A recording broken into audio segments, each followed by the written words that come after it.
Welcome to Shader Graph Markdown.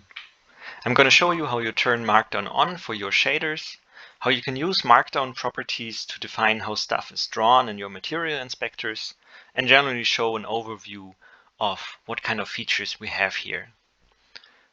As the scene that we're working in here is a pretty simple one with a couple of objects that all use the same shader for different materials, and the shader itself has a couple of different options in terms of how colors are displayed. There's a pattern overlay that you can use to define surface properties, and there's a cool rainbow mode to change a little bit on how all these objects are shown. So again, all of them use the same shader for different materials, and the result of experimenting with this and all these various options that this shader has is that right now the material looks pretty crowded. All of the options are here at the same time.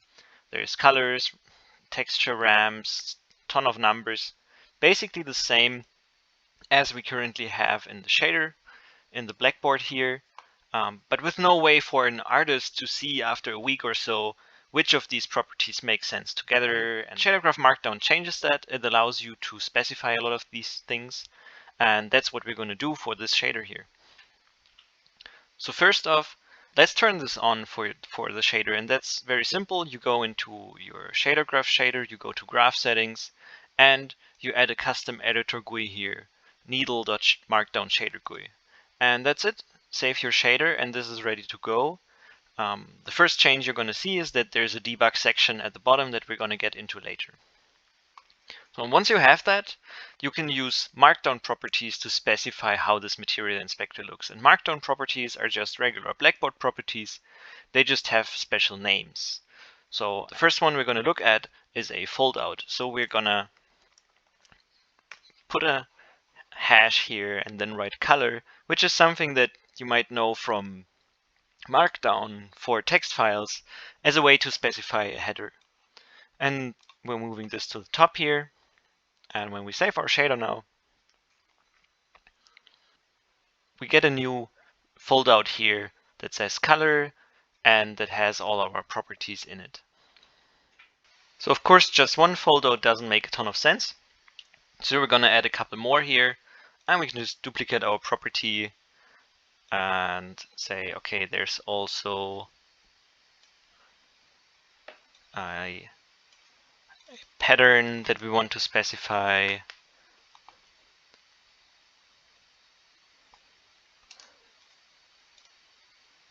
And there's some surface options down here, like metallic, smoothness, the rainbow overlay, and all that kind of stuff. So when if we save that one,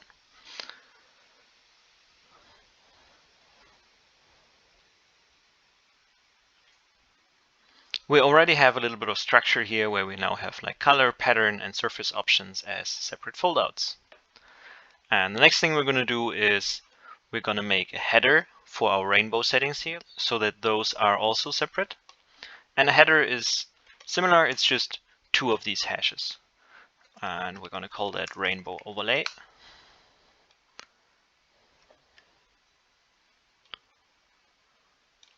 And move it right here. And you see it looks slightly different. So the foldout is like large text and the header here is a little bit smaller. And also the property type here updates to reflect what this thing is that you've actually written there. So let's save that again. And now we have a header here for our rainbow overlay. So next thing we're going to do is we're going to bring some of these options that we have. These are super important for our shader.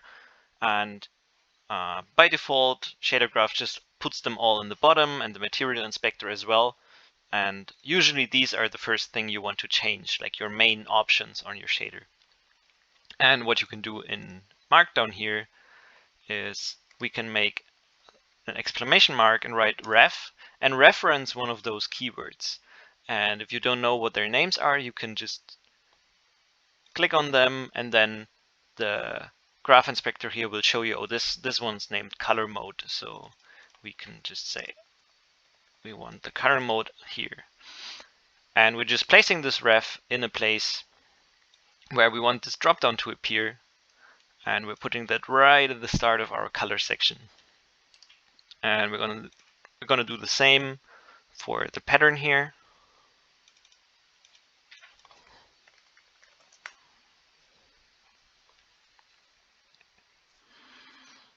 And there's a third one we want to bring to the top, which is some smoothness option. Basically, if the pattern is affecting the smoothness of the material.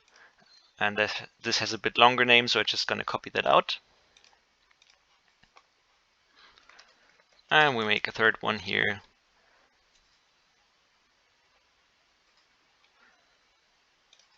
That we're putting at the end of our pattern section. So, and if we save this now,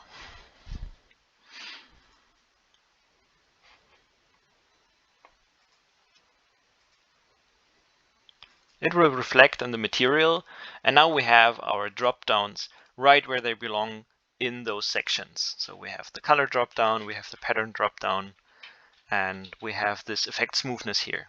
And they're gone basically from the end of our material. So the next thing we're going to do is introduce custom drawers, and one particularly nice one is that we can turn this gradient one here into an actual gradient that you can edit in Unity. And this has been an issue in ShaderGraph for quite a while. Basically, gradient fields are never public. You always had to use textures, and in this case, we have a nice built-in feature that allows you to generate a texture from a gradient. We make a new Markdown property here.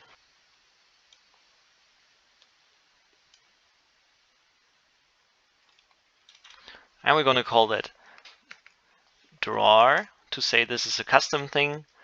And the documentation contains a list of some drawers you can use here. And we have a parameter which is how's our texture called.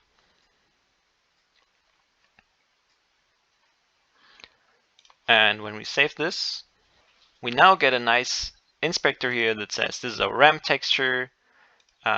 We can edit the gradient right here, and we can apply it, and applying it will automatically generate a nice texture for us. So already a bit cleaner. We have an actual gradient we can edit. We have all these modes and so on. So next thing we're going to do is we're going to hide the options that are not interesting for us in a specific moment. So for example, we know that if like color mode is on 1, we only want to show like one of these colors and so on. And if gradient is on, we only want to show that one. And conditions are super simple in ShaderGraph Markdown. You just go into your property and you make these kind of braces, and you tell it that you want color mode, like this should only be on for color mode 1, for example. And this is a condition. So basically this property now has a condition. And we're going to add that to the other ones as well.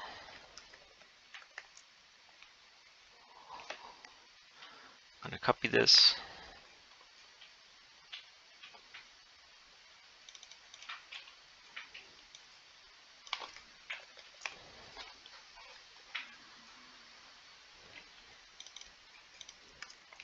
And we're doing the same for our drawer here.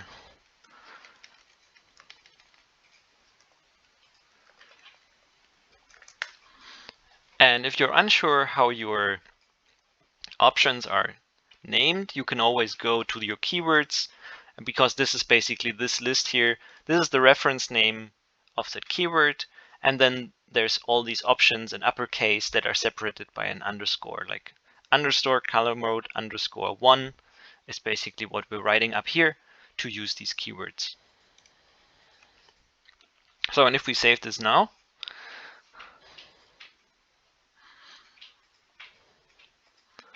we are now only seeing the gradient, and if we select the other ones, we'll only see that specified color. So, but of course this is not quite right, because actually what we mean here is that in color mode 1 we only want one color, in color mode 2 we want to see 2 of them, In 3, we want to see all 3. And in gradient, we only want to see the gradient. So we need to combine conditions, and we can actually do this. We can say, like, this first one is shown for, what's going on? Color mode 1 or color mode 2 or color mode 3.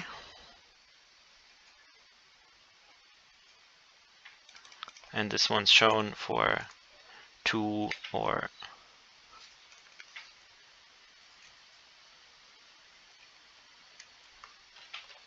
color mode 1 or color mode 2.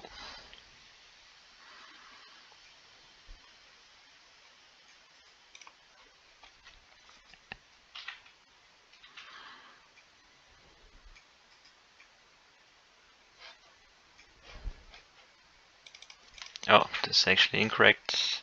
Color 2 should be shown for 2 or 3.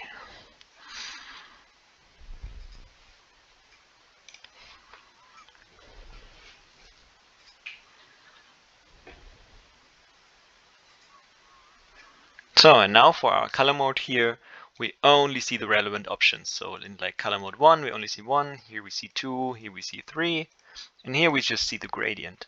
And this already makes it way harder to mess something up here. Like when you're wondering why you're changing one of these properties and nothing happens, this way you can prevent this. And we're going to do a similar thing with our pattern here, because pattern also has a couple of options here that we can choose. And the options that we have are like vertical, grid, dots, noise. And in your shader, you can of course take a look at like when are these actually active, like when are these options used. So this would be the left section here, where for example the position mapping is only used if we're in the vertical mode. And then for example the pattern density is used for 2 of these, for the grid noise and for the world space dots. And actually also for the gradient noise. So it's used for all 3 of them, but these settings are only used for the dots here. And we're just going to reflect that basically with these conditions and say the position mapping is only interesting for pattern vertical.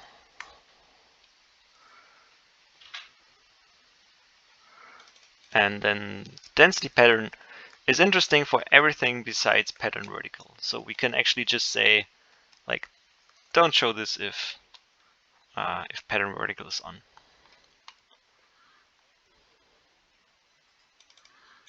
And this one is for the dots.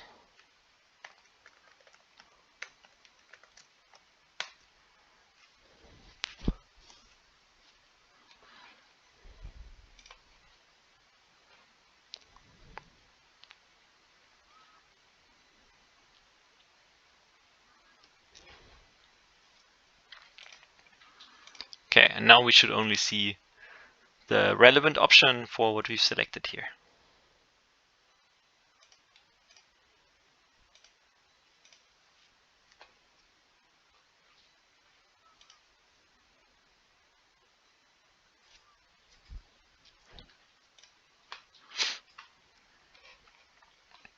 So next up's our rainbow overlay.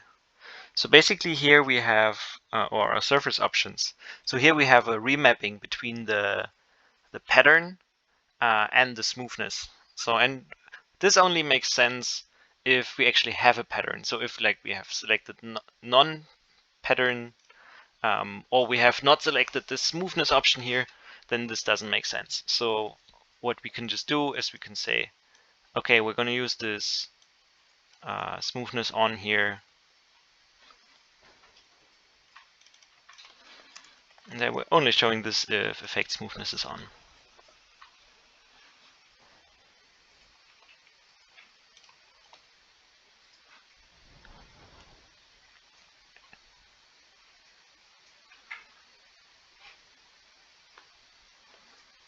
Oh, and if we now turn this off, we can see that basically this remap option just disappears. Oh, and one could argue that this remapping should be in the pattern section here.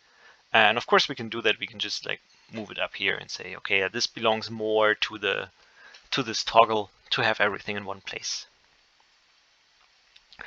What we can also do is we can show and hide properties based on floats. So for example, for our rainbow overlay, the color, hue shift, and saturation, they only make sense if there's any rainbow effect at all. So what we can do is we can use this rainbow strength here and say we only want to see these if this is non-zero, basically.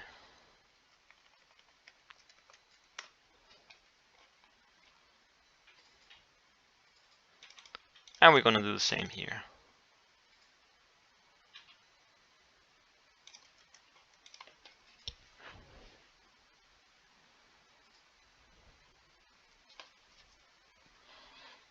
So let's save this.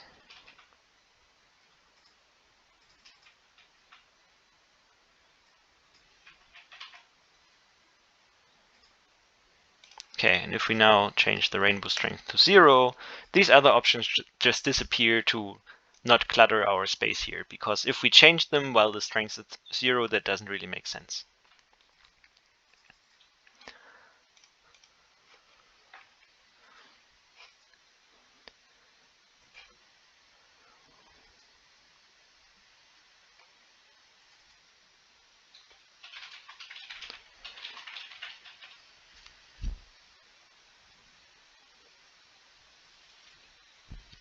Another thing we can do here to make this a bit easier to read is we can go to our sphere settings here, where we have like 2 separate radii and 2 separate hardness values, which are basically used for this nice pattern here.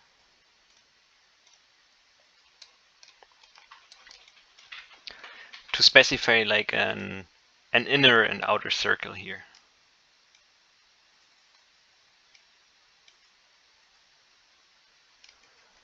And it's a bit hard to work with this as like a vector 4 field here.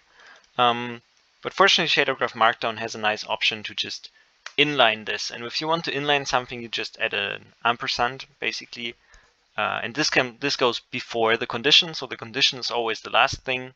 And so this is our property sphere settings. This is the names of all the things we have in this, and we can put this ampersand to tell it, hey, can you please expand this into a nice 4 slider thing. So which is much easier to edit now. So if we go back to our scene, we can now just use these sliders separately. The last thing I want to show here is the debug section in our new material here.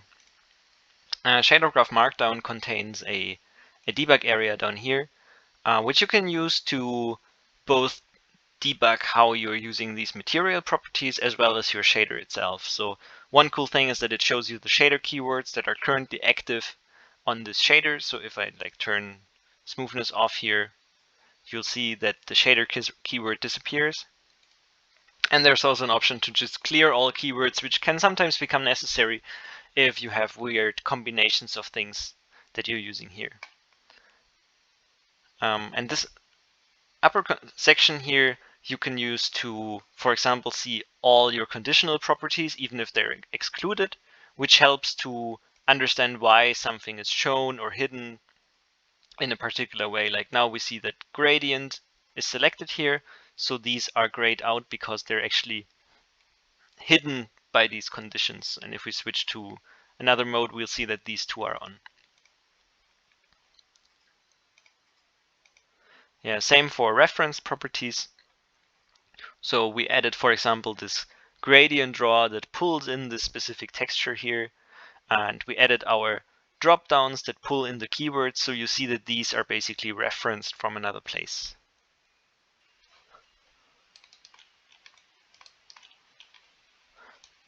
And if we now select all the different objects in the scene, you can see that we always have a nice material inspector here that shows us exactly the options that are selected. Like for example, this ring here has color mode 1 with one specific color. It doesn't use a pattern, so the inspector here is super simple. And if we select another one, like this one here, we get, okay, it uses 2 colors. These are the 2 colors. It has a noise pattern, and the noise pattern also affects the smoothness. And I think this is really one of the biggest strength here, to have these conditions and to be able to really fine-tune your materials for the specific settings you have in any particular case. And this concludes our tutorial here. Thank you for watching, and you can get Shader Graph Markdown from the Asset Store.